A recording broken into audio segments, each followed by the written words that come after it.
Hello नमस्कार साथियों, मैं आपका साथी संजय तिवारी। मैं आप सभी का हमारे YouTube प्लेटफॉर्म द्रोणा पेशेस पे हार्दिक स्वागत करता हूं। आशा करता हूं आप सभी स्वस्थ मंगल कुशल होंगे, अच्छे तरीके से पढ़ाई कर रहे होंगे। अभी संस्कृत डिपार्टमेंट की एक गुड न्यूज आई है कि वो थर्ड ग्रेड की वैकेंसी निकालने वाली है ना। थर्ड ग्रेड के अंदर थर्ड ग्रेड टीचर की हम बात करें तो 2759 पोस्ट पे वैकेंसी होगी, जिसके अंदर पंजाबी को छोड़ के बाकी थर्ड ग्रेड के टीचर लगने वाले हैं, क्योंकि संस्कृत डिपार्टमेंट की भर्ती है तो पंजाबी का लगेगा। और इसके अंदर पीटीआई थर्ड ग्रेड की भी वैकेंसी आ रही है 179 पदों की, एक कम 80 के, है ना। तो वो भी ध्यान दे भाई। वैकेंसी चाहे 10 पद पे आए, चाहे 100 पे आए, चाहे 200 पे, चाहे 5000 पे, चाहे 10,000, अपन को सिर्फ एक सीट चाहिए। ये नहीं देखना कि सर 180 तो पोस्ट है, नहीं, फार्म नहीं ले। क्या पता इन 180 में से एक पोस्ट आपकी हो। अगर 10,000 पोस्ट आ जाए, आप फिर उछलते कूदते फिरो कि यार 10,000 पोस्ट आई है और मैं फार्म लगाने वाला हूं, तो क्या 10,000 पोस्टों पे तुम अकेले जॉब लगने वाले हो गया? नहीं, 10,000 पे 10,000 लगेंगे, एक पे एक ही लगेगा। तो तैयारी करनी है, घबराना नहीं है, डरना नहीं है कि सर पोस्ट कम है, पोस्ट ज्यादा आनी चाहिए थी, जितनी आई है उतनी सही। अपन को तो एक चाहिए। अपने तो ये होना चाहिए कि सर भले ही पोस्ट एक कम निकाल दो, पर कम समय के अंदर वैकेंसी जरूर निकालो। पोस्ट भले ही 200 300 दे दो, लेकिन नियमित समय के अनुसार वैकेंसी दो। हर 6 मंथ के बाद में वैकेंसी आनी चाहिए, पोस्ट चाहे कम आए। अब पोस्ट आती है 5 5 10 10 हजार, फिर इंतजार करो 2 2 3 3 साल, वो बात वहीं पे पड़ जाती है। इतने में और स्टूडेंट आ जाते हैं, वो भी हमारे साथ मिल जाते हैं। हम उनसे पुराने हो जाती हैं, वो हमसे नए हैं। नए को ज्यादा ज्ञान है, पुराने वाले को कम है, क्योंकि वो डाटा स्किप हो जाता है। नया व्यक्ति है, उसने ताजा पढ़ा है, ताजा आपको पता है कितना लाभदायक होता है, और पुराना आपको पता है कितना हानिकारक होता है ना। बस यही होता है। हानिकारक इसलिए होता है कि हम पेपर में जाते हैं, हमें प्रश्न आ रहा होता है, लेकिन फिर दिमाग में आ जाता है, क्योंकि हमने वो चारों ऑप्शन है ना, वो चारों ऑप्शन पढ़ रखी है। फिर दिमाग में आता है यार ये भी पढ़ा है, ये इसका पता नहीं क्या है, ये भी हो सकता है, ये भी हो सकता है ना। तो ये नहीं करना है। हमें सिर्फ बस सीमित मैटर पढ़ना है, जो जहां से जितना आता है उतना ही पढ़ो। फालतू का ज्ञान जो है यहाँ हार्ड डिस्क के अंदर इकट्ठा करने की जरूरत ही नहीं, जरूरत ही नहीं, ठीक है ना। वैसे ये हम क्या करने वाले हैं, राजस्थान के दुर्ग कर रहे हैं। जो बात हम राजस्थान की हिस्ट्री के अंदर इतिहास में पढ़ के आ गए हैं, वो बात यहाँ पे हम कम कर रहे हैं। ये बात ध्यान में रख लेना। कहीं बाद में कहो कि सर आपने ये तो बताया नहीं, वो देख लेना भाई, राजस्थान के इतिहास में वो बात करके आए हैं, तब यहाँ पे नहीं बताया। एक बात को 2 2 3 3 बार बताने में क्लास का समय खराब करने वाली बात है, इसलिए अपने यहाँ पे छोड़ देते हैं मैटर को। जो उधर कराए वो यहाँ पे छोड़ देते हैं, ठीक है ना। कल पढ़ा मेरे साथियों गागरोन का किला, आज पढ़ना है कौन सा? चित्तौड़गढ़ दुर्ग। चित्तौड़गढ़ से पता है चित्तौड़गढ़ कहाँ पे? चित्तौड़गढ़ में ही। तो इधर चित्तौड़ लिख दे, लो चित्तौड़ लिख दे। इस चित्तौड़गढ़ की अगर मैं बात करूं तो इसको क्या कहती है? राजस्थान का गौरव कहती। क्या कहती हैं? राजस्थान का गौरव कहती। मैं यहां भी नहीं रुकने वाला। इस किले को मैं कहूंगा दुर्गों का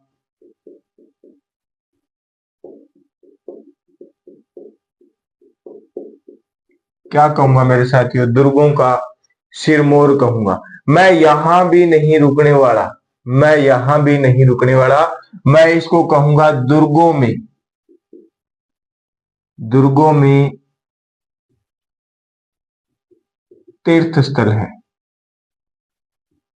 दुर्गों में क्या है मेरे साथियों? तीर्थ स्थल है।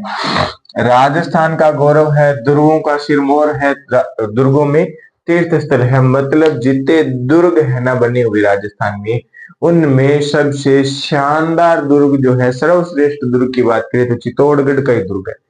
सारे राजस्थान का पूरे राजस्थान का गौरव है, दुर्गों का सिरमौर है, यानी सबसे ऊंचा और सबसे शानदार यही है नी।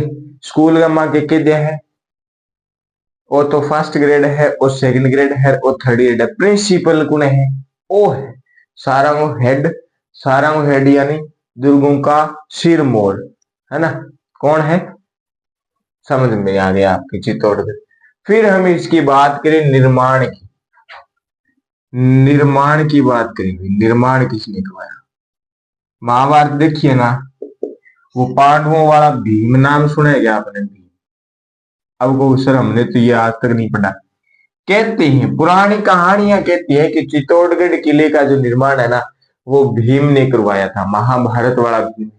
लेकिन हमें जो जानकारी मिलती है बाद में आगे, वो भीम की कम मिलती है। हम एक ही साक्ष्य से भीम की जानकारी मानेंगे, बाकी हम ज्यादा क्या मानते हैं?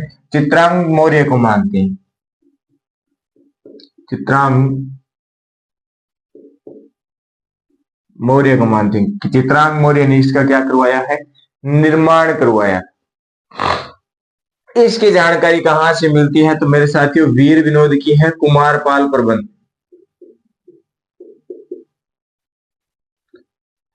कुमारपाल प्रबंध किसकी है? वीर विनोद की है ये।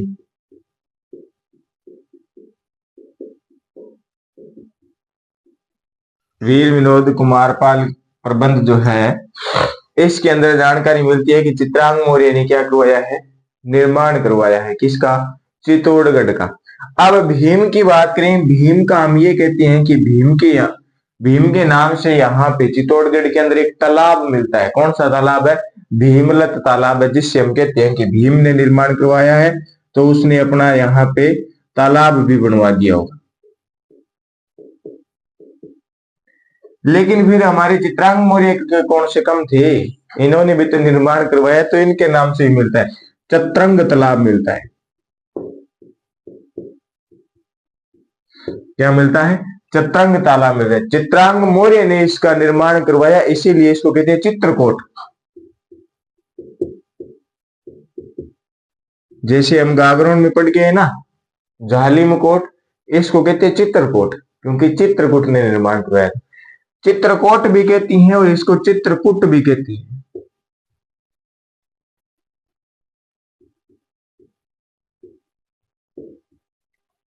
ठीक है, आ गई समझ में कहानी?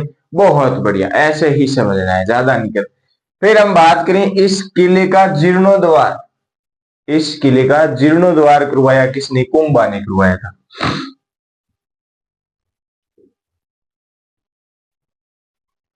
कुंभा ने जीर्णोद्वार करवाया था। ठीक है, ये बात भी ध्यान में रखनी है। पुनः निर्माण की बात करें तो किसने करवाया भाई? दोबारा जीर्णोकरण घाल दियो इन दुर्ग ने, कुंभा घाल दियो। फिर हम बात करें, ये बताओ आप साथियों कि ये दुर्ग जो है किस श्रेणी के अंदर आता है? चित्तौड़गढ़ जो दुर्ग है, ये किस श्रेणी के अंदर आता है? दुर्गों की शुक्र नीति के अनुसार 9 प्रकार बताए थे ना, तो उन 9 प्रकारों में से कौन से एक प्रकार के अंदर आता है, ये बताओ, तब तक हम आगे चलती हैं। ठीक है, मेसा का पठार नाम सुना है आपने? जियोग्राफी के अंदर सबने सुना है, सबने सुना है। उस दिन जियोग्राफी की क्लास लग रही थी, उस दिन मैं भी यहाँ पे था, तो मैंने भी नाम सुना है मेसा का पठार।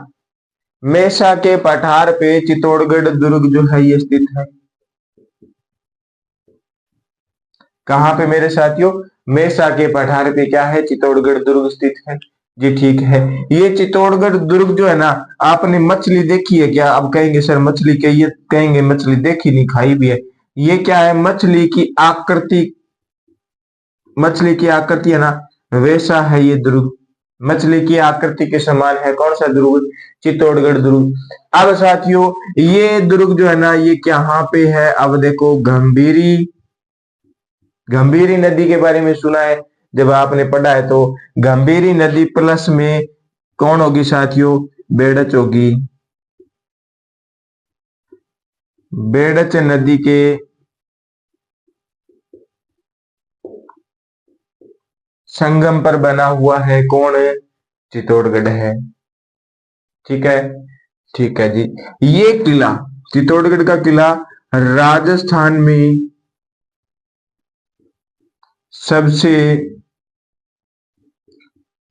बड़ा आवासीय, सबसे बड़ा आवासीय किला है, सबसे बड़ा आवासीय किला है लिविंग फोर्ट। सबसे बड़ा आवासीय किला है राजस्थान के अंदर कौन सा? चित्तौड़गढ़। हम पढ़ते हैं, हमने पढ़ा है कि अलाउद्दीन खिलजी आक्रमण करता है, तब वो अलाउद्दीन खिलजी को यहाँ पे कुछ नहीं मिलता है, जनता मिलती है, तो वो 30,000 निर्दोष जनता का नरसंहार करवा देता है, कत्लेआम करवा देता है। फिर अकबर भी ऐसे ही करता है, अकबर भी लगभग 30,000 से जनता का यहाँ पे कत्लेआम कर, तो 30,000 यहाँ पे तो एक्स्ट्रा जनता रह रही है, सैनिक रह रही है, राज परिवार रह रहा है, तो जनता बहुत ज्यादा, बहुत बड़ा लिविंग फोर्ट है। ठीक है ना, सबसे बड़ा आवासीय किला है राजस्थान का ये बात ध्यान में रखना। बताओ मेरे साथियों किस श्रेणी के अंदर आता है? चित्तौड़गढ़ दुर्ग जो है किस श्रेणी के अंदर आता है? तो देखो मैं लिखता हूं यहां पे गिरि दुर्ग। कौन सी श्रेणी? गिरि दुर्ग। लेकिन मैं यहां पे एक और लाइन लिखता हूं जो आप नोट लगा के लिख लेना, नोट लगा के लिख लेना है इसको। धानवंत दुर्ग को छोड़ के, धानवंत दुर्ग को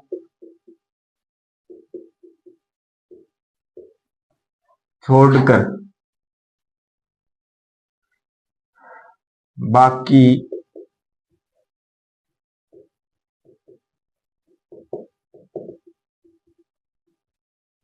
सारी श्रेणियां हैं।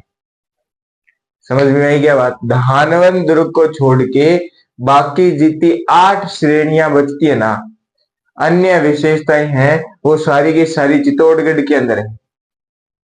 गिरी है, एरण है, जल है, जितने भी है, सैन्य है, सहाय है, जितनी भी विशेषता है वो सारी की सारी है। लेकिन एक धानवन को छोड़ के, धानवन यानी मरुस्थल, रेतीला मरुस्थल वाला जो क्षेत्र है उसको छोड़ के, क्योंकि चित्तौड़गढ़ में मरुस्थल नहीं है, नहीं है, यहाँ पे पहाड़ है ना।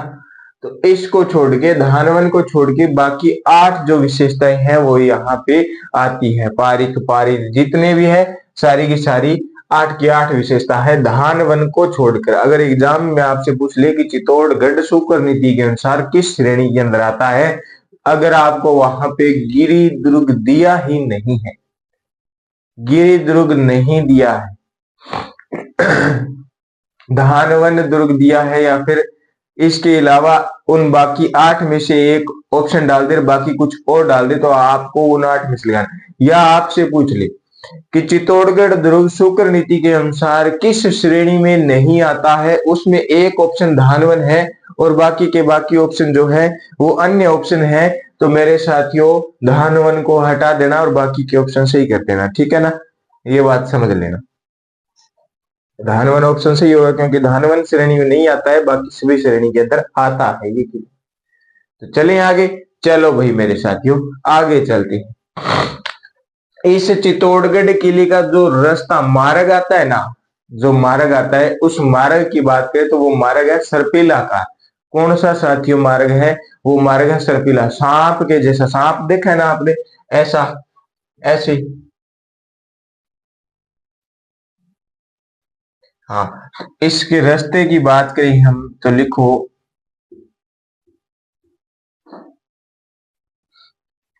सर्पिलाकार मार्ग पर स्थित है। क्या? चित्तौड़गढ़ दुर्ग।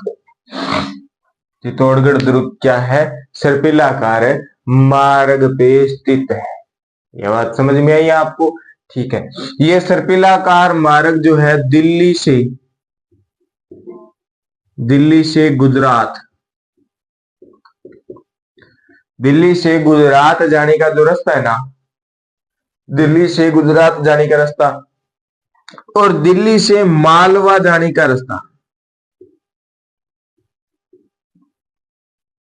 मालवा जाने का जो रास्ता है वहां पर स्थित है, यानी वहां पे स्थित है। तो लिखो दिल्ली से, दिल्ली से गुजरात मालवा मार्ग पर स्थित है, क्या है, चित्तौड़गढ़ दुर्ग है, चित्तौड़गढ़ दुर्ग है। अब दिल्ली से अगर कोई गुजरात जाएगा तो उसको चित्तौड़गढ़ होके जाना पड़ेगा, और दिल्ली से मालवा जाएगा तो भी उसको चित्तौड़गढ़ होके जाना पड़ेगा। तब भी मैंने आपको बताया था कि समर सिंह टैक्स लेता है, कर लेता है, टोल टैक्स लेता है बीच में, चित्तौड़गढ़ में लेता है वो, अगर आपको ध्यान में है तो। हाँ, हिस्ट्री पढ़ना है, हिस्ट्री बातें हम यहाँ पे नहीं करने वाले हैं, हिस्ट्री की आप उधर करके आ गए हैं, वो बातें हम यहाँ पे नहीं करने वाले, क्योंकि ज्यादा बातें करना, इकट्ठा करना कोई काम का नहीं है। जो बात यहाँ पे पढ़ेंगे वो यहाँ पे याद रहेगी, वो वहां पे पढ़िए वो वहां पे, दोनों को कंबाइन करके पढ़ोगे तब याद हो जाएगा। इधर चित्तौड़गढ़ दुर्ग पढ़ लो पहले, उधर चित्तौड़गढ़ के युद्ध पढ़ते हो तब यहाँ से उठा लेना, चित्तौड़गढ़ पढ़ोगे हिस्ट्री में तो यहाँ से ये उठाकर कंबाइन कर लेना दोनों नोट साथ में, बहुत आसान तरीके से याद हो जाएंगे।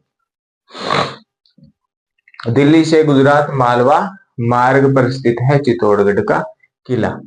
अब देखो इस किले की अगर हम बात करें तो 7 विशाल दरवाजे, पोल कहते हैं ना जिसको, हाँ बस आदि पोल, जकापा पोल के वहां, वो 7 पोल है जो क्या है, विशाल है। तो लिखते हैं यहां पे, लिख ले 7 विशाल दरवाजे। ठीक है, बहुत बढ़िया, बहुत बढ़िया, ठीक है। आगे देखो, अभी ये 7 दरवाजे पढ़ेंगे, किस में पढ़ेंगे, अभी हम ये पढ़ने वाले हैं इमारत के अंदर, दार्शनिक जो स्थल होते हैं ना, दर्शन करने वाले स्थल है, उनके अंदर ये 7 दरवाजे पढ़ेंगे। लेकिन ये छोटी सी बात है, यहाँ पे कर ली हमने। अब चलती हैं इमारतें देखेंगे, और उसके बाद ही मैं आपसे एक प्रश्न पहले ही कर लेता हूं, जो आप आंसर दे देना क्लास में, ताकि हम देख ले कि चित्तौड़गढ़ का प्रथम शाखा, द्वितीय शाखा और तृतीय शाखा कब हुआ, सन बता दो। बाकी जानकारी चलो मैं आपको बता दूंगा किसके समय में हुआ, वैसे तो बताने की कोई जरूरत नहीं है, राजस्थान हिस्ट्री के अंदर हम पढ़ के आएंगे। अब कहोगे सर बार बार राजस्थान हिस्ट्री, राजस्थान हिस्ट्री, जो बात वहां पे पढ़ के ना बार बार बात करेंगे तब भी आपको याद रहेगा, और फिर आप वापस वहां पे जाओगे, नोट्स निकालोगे और नोट्स में जाके आप फिर देखोगे, तब आपको याद हो जाएगा कि वाक्य में यहाँ पे हमें करके आए हैं ये चीज। तो चित्तौड़गढ़ दुर्ग के अंदर क्या पढ़ने वाले हैं, इमारतें पढ़ने वाले। क्या पढ़े, पहले दरवाजे पढ़ लेते हैं। 7 विशाल दरवाजे है ना, वो ही पढ़ लेते। लिखो भाई, सबसे पहले लिखो पांडव पोल, या इसको लिखो पाडन पोल, पाडन पोल लो। कौन सा पोल, पाडन पोल। इस पाडन पोल के ब्रैकेट में लिख लेना ये प्रथम पोल है, क्या है, प्रथम ही पोल है। इसके बाद में लिखो भैरव पोल, भैरव पोल, भैरव बाबा की जय, भैरव पोल। भैरव पोल के बाद में गलती करिए आप, करिए नहीं, फिर हनुमान जी ने मनाना है तो क्या करेंगे, हनुमान पोल, हनुमान जी दरवाजा पर जानो पड़ा हुआ, जानो पड़ा वो नहीं, हनुमान जी का गई तो कौन मानू, मैं पहला किन मना गया हूं, गणेश जी ने मना गया हूं, तो क्या आएगा, गणेश पोल। मनाना पड़ता है ना, देखो कोई भी शुभ कार्य करे तो पहले गणेश जी को भेजते हैं निमंत्रण, प्रथम निमंत्रण आपको, है ना, तो गणेश जी को निमंत्रण भेजते हैं, फिर गणेश जी आते हैं, फिर वो कार्य आगे होता है। तो गणेश जी को भेजेंगे, गणेश पोल, गणेश जी को भेजते ही गणेश जी कहेंगे ठीक है, गणेश जी साथ में जुड़ जाएंगे, तब ये हो जाएगा जॉर्डन पोल। पहले भैरू जी, फिर हनुमान जी, फिर गणेश जी, गणेश जी इनके साथ में मिल गए तो क्या हो गया, जॉर्डन पोल। ठीक है, या लिख लो, जुड़ गया तो जोड़ना पोल लिख लो, जोड़ना पोल, जोड़ला पोल लिख ले, यहां करते जोड़ला, जुड़ गया सागे, जोड़ला पोल हो गया। ठीक है, अब देखो हनुमान जी आगे, भैरू जी आगे, गणेश जी आगे, फिर इन्होंने कहा कि यार लक्ष्मण जी आप आओ, लक्ष्मण पोल। इनको पता है लक्ष्मण जी को लेते हैं। लक्ष्मण जी बहुत खतरनाक चीज है। जब लक्ष्मण जी आ गए तो राम जी अपने आप आ जाएंगे। लक्ष्मण जी को नहीं छोड़ सकते राम जी, क्योंकि राम जी बड़े हैं और राम जी ये नहीं चाहते कि मेरे छोटे भाई को कोई नुकसान पहुंचा दे, तो राम जी साथ रहते हैं। तो ले लो राम को। ठीक है, कितने हो गए देखो, 1 2 3 4, जोड़ला 5, लक्ष्मण जी 6, राम जी 7, हो गए ना। 7 विशाल दरवाजे, दरवाजे इधर है। ठीक है, पाडन पोल, भैरव पोल, हनुमान पोल, गणेश पोल, जोड़ला पोल, उसके बाद में लक्ष्मण पोल और फिर राम पोल। ये 7 विशाल दरवाजे हैं चित्तौड़गढ़ दुर्ग की। और इमारतें की बात करें तो चित्तौड़गढ़ में आता है विजय स्तंभ। ये बातें बताने के नहीं है, वैसे तो आपको याद होनी चाहिए। विजय स्तंभ आता है ना, बिल्कुल आता है। विजय स्तंभ के साथ में एक स्तंभ और आता है, कौन सा? कीर्ति स्तंभ। कौन सा स्तंभ आता है मेरे साथियों? कीर्ति स्तंभ आता है। कीर्ति स्तंभ आता है तो कीर्ति स्तंभ के पास में क्या आएगा? कुंभ स्वामी मंदिर या कुंभ श्याम मंदिर। पढ़ा था ना, चित्तौड़गढ़ कुंभलगढ़ अचलगढ़ पढ़ते हैं। कुंभ श्याम मंदिर भी यहीं पे है। फिर लिखो श्रृंगार चौरी, श्रृंगार चौरी मंदिर। यार बहुत आसान है याद करना। इसी के अंदर आता है शमिदेश्वर महादेव। शमिदे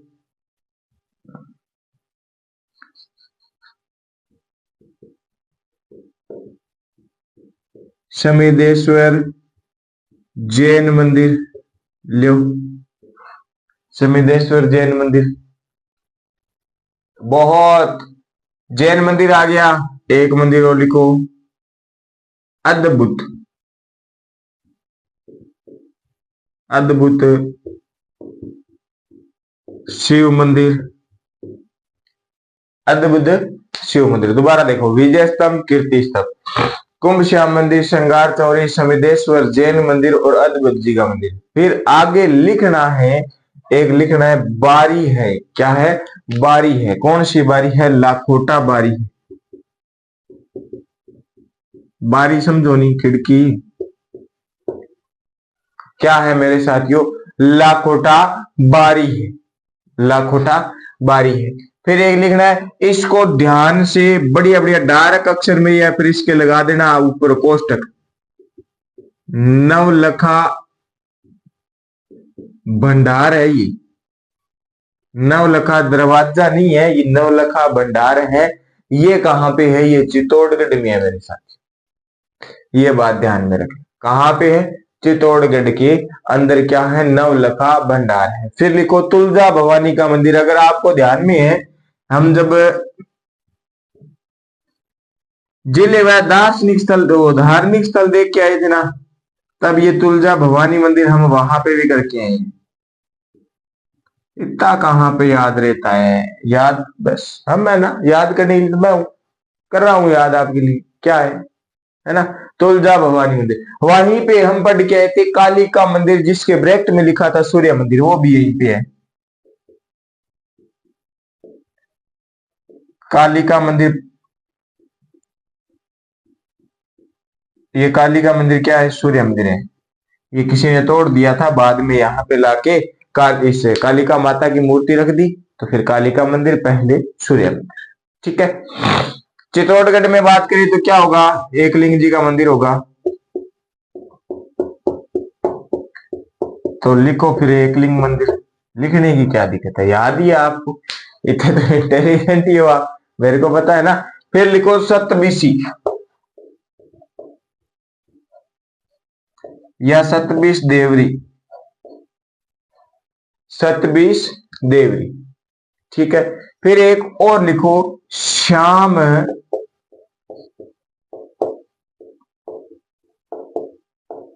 पार्श्वनाथ मंदिर। इसके ब्रैकेट में लिख लेना एक राजा है, शासक था तेज सिंह। इस तेज सिंह की रानी थी एक।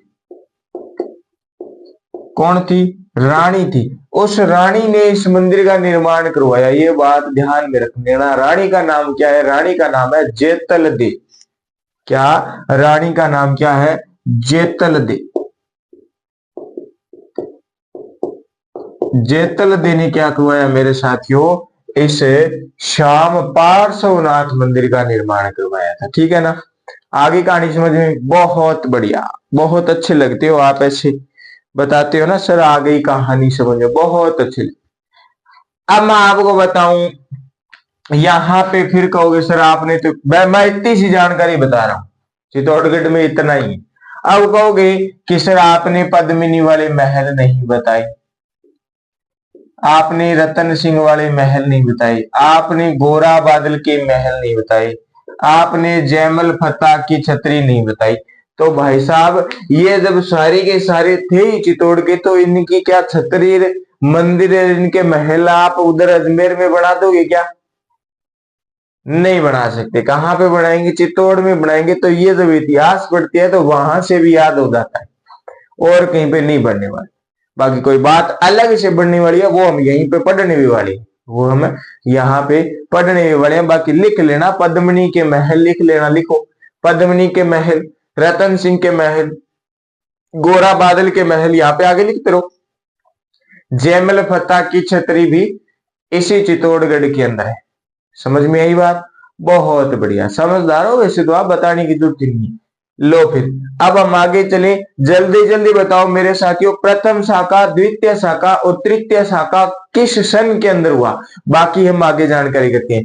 तब तक एक जानकारी हम यहाँ पे और देख लेते हैं। तब तक एक जानकारी हम यहाँ पे और देख लेते हैं। ये जो कीर्ति स्तंभ है ना, इसी पे ले लेती है। ये जो कीर्ति स्तंभ है, इस कीर्ति स्तंभ की बात करें। लो, ये जो कीर्ति स्तंभ है ना, इस कीर्ति स्तंभ को आदिनाथ तीर्थ भी कहते हैं। कौन सा तीर्थ? आदिनाथ तीर्थ भी कहते हैं। तो लिख लो यहीं पे, नीचे नोट डाउन करके लिख लेना, मैं तो बोर्ड पे ही कर देता हूं कार्रवाई। देखो, कीर्ति स्तंभ को आदिनाथ तीर्थ स्थल भी कहते हैं। आज आपात कर दियो पाप, अब थे जानो थारो काम देना, आप डन है आपने करनी। ठीक है, आदिनाथ तीर्थ स्थल भी कहती है। जल्दी जल्दी करती है, आधा घंटा लगा दिया चित्तौड़गढ़ में अकेले में, ऐसे थोड़ी है। जल्द 10 मिनट की कहानी है। नोट डाउन कर लिया? स्क्रीनशॉट ले लो भाई, अगर नहीं किया स्क्रीनशॉट ले लो, बाद में लिखते रहना। चलते हैं आगे। चलो फिर, प्रथम शाखा, द्वितीय शाखा, तृतीय शाखा, जल्दी जल्दी कमेंट के अंदर बताओ तीनों शाखे। पहले प्रथम शाखे का सन लिखो, बाद में दूसरे शाखे का सन, और फिर तीसरे शाखे का सन लिख के छोड़ दो। बाकी मैं अपने आप कमेंट देख लूंगा, रिप्लाई आएगा, सबका रिप्लाई आएगा। कमेंट किया करो, कोई दिक्कत नहीं है। जो देखते हैं वो कमेंट किया करो, कहां कहां से वीडियो देख रहे हैं, कहां कहां से आप वीडियो देख रही हो, ये सारे की सारी बात बताओ, कहां कहां से आप वीडियो देख रहे हो। जल्दी जल्दी कमेंट में बता देना मेरे साथ। प्रथम शाखा,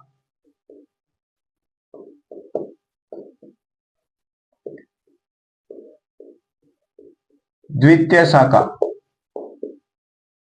और कौन सा साथियों? तृतीय शाखा। यही पढ़ना है। सन बताओ भाई, जल्दी जल्दी सन बताओ, जल्दी जल्दी। प्रथम शाखे का सन कब हुआ? प्रथम शाखा मेरे साथियों 1303 ईस्वी में हुआ। किसने किया? पता है ना? पद्मिनी वाली कहानी पता है? बस राघव चेतन ध्यान रखना, राघव चेतन ध्यान में रखना है, राघव चेतन ध्यान में रखना, बिल्कुल अच्छे तरीके से ध्यान में रखना है।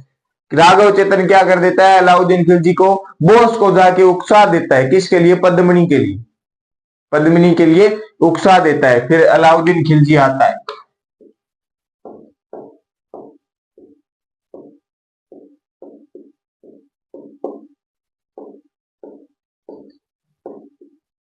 अलाउद्दीन खिलजी आता है, रतन सिंह सामना करता है, मतलब केसरिया धारण रतन सिंह करता है। जौहर करती है मेरे साथियों पद्मिनी, प्लस में 1600 अन्य रानियां, ये ऐसी बातें बताती हैं, वो बात ध्यान में रखना। इस प्रथम शाखे के अंदर इतना ही ध्यान में रख लें। क्या ध्यान में रखना है? ध्यान में ये रखना है कि अलाउद्दीन खिलजी आक्रमण करने आता है, रतन सिंह सामना करता है युद्ध में केसरिया धारण करके, और पद्मिनी के नेतृत्व में 1600 अन्य रानियां, बाकी जितने भी किले की महिलाएं हैं उन सब ने क्या किया? जौहर किया। जौहर में एक बात ध्यान में रखना, कुंवारी कन्या जौहर में नहीं बैठती थी, जौहर नहीं करती कुंवारी कन्या, यह बात ध्यान में रख लेना। ठीक है, अब चलो द्वितीय शाखा। द्वितीय शाखा कब हुआ? वो हुआ 1303, ये हुआ 1534-35। कब हुआ? 1534-35 में हुआ। बहादुर शाह, बात ध्यान में रखना, बहादुर शाह विक्रमादित्य प्लस कर्णावती। ठीक है, लिखो बहादुर शाह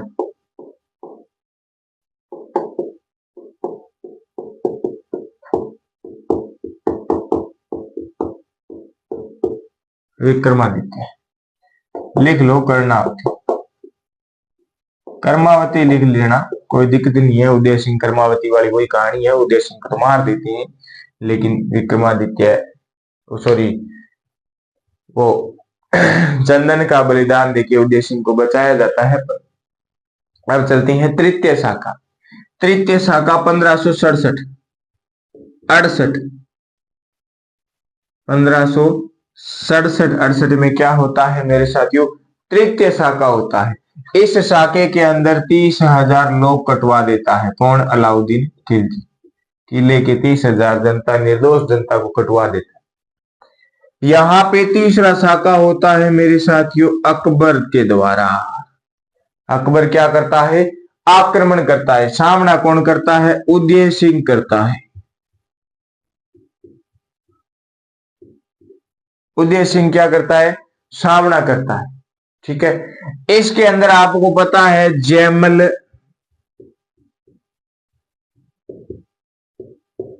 फतह की कहानी आपने सुनी है। उदय सिंह को ये कहते हैं कि इस बार राजा किले से बाहर रहेगा और हम युद्ध लड़ेंगे। तो जयमल फतह के हाथ में क्या थी? किले की कुंजियां थी, चाबी इनके हाथ में थी। तो इन जयमल फतह इन्होंने तो किया केसरिया धारण, व इनकी पत्नियों ने जयमल फतह की पत्नियों ने जौहर को लीड किया, ध्यान में रखना। ठीक है, जयमल फतह केसरिया धारण करती हैं और इनकी पत्नियां जो है वो जौहर करती है, और उदय सिंह जो है ये गिरवा की पहाड़ियों के अंदर चला जाता है, वापस अपनी सेना तैयार करके आता है। तो ये कहानी है मेरे साथियों चित्तौड़गढ़ दुर्ग की। ठीक है, अब हम देखते हैं आगे।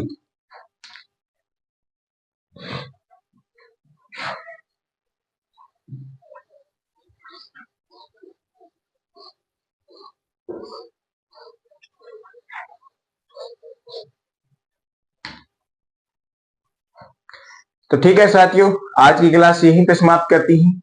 आशा करता हूं आपको ये क्लास अच्छी लगी होगी। अच्छी लगी है तो लाइक करें, कमेंट करें, वीडियो को ज्यादा से ज्यादा अपने साथियों के साथ शेयर करें, और जिस साथी ने सब्सक्राइब नहीं किया है वो सब्सक्राइब कर ले और बेल आइकन के बटन को प्रेस कर ले, ताकि आपको क्लास का नोटिफिकेशन व अन्य महत्वपूर्ण जानकारियां जो है आपको मिलती रहे। तो धन्यवाद साथियों, मिलते हैं अगली क्लास में।